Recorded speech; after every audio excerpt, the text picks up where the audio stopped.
It is debate night in Virginia, and this one will go down in the history books. Two women, Democrat Abigail Spanberger and Republican Winsome Earle-Sears, will take the stage at Norfolk State University tonight, each aiming to become Virginia's next governor. Marcella Robertson is live at Norfolk State today with just 2.5 hours left until showtime, Marcella. And there are a lot of issues that they will be faced with on that stage today. Yeah, good afternoon, Annie. Certainly a lot of issues. We know the economy, just from polls, consistently has been the #1 issue that really is important to voters, how expensive just everyday life is. So that is one issue. We know Washington politics will also, of course, be a big topic of debate.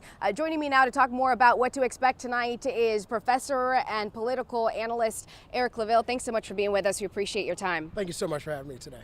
So I want to start first, strategy-wise. What can we expect from both candidates going into tonight? I think we're going to see both candidates lay out their plan for Virginia. Both candidates have clear plans, but they are very different. Tonight, voters will decide, for those who have not voted, because we do have early voting 40 days prior to Election Day here in the Commonwealth of Virginia, they're going to decide exactly which candidate they believe not only will be the first female governor of the Commonwealth, but will lead them into the next 4 years. 2030 is right around the corner, and this governor is going to be pivotal for those policies coming down the pipe.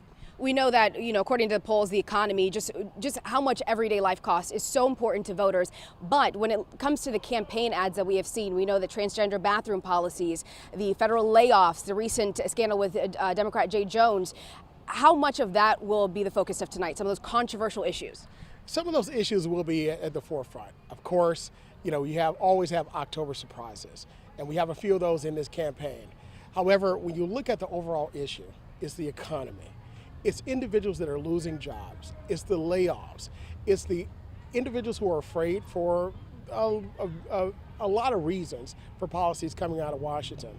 And also on the other side, a lot of people that are happy about those policies, tax cuts and the like.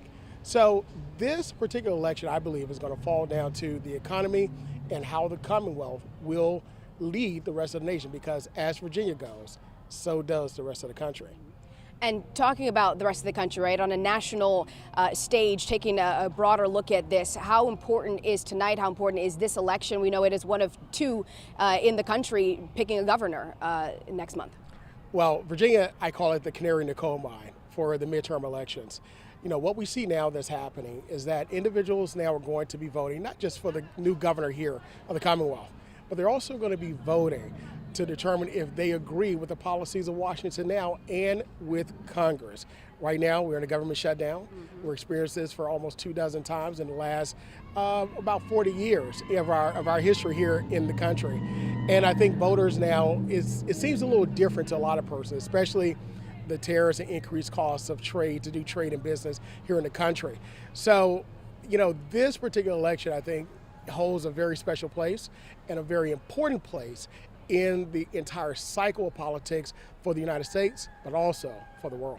All right, certainly a lot to get into. Eric LaVille, thank you so much for your insight. We appreciate your time. Thank you so much. Good to see you. Appreciate it. Obviously, so much to get into. That debate starts at 7 o'clock tonight as those two women go head-to-head on that debate stage. Certainly a lot of issues that are important to voters, and we will have more coverage for you coming up later this evening. And, of course, pre- and post-debate, we'll get more analysis on what the outcome is of tonight. I'll send it back to you. All righty.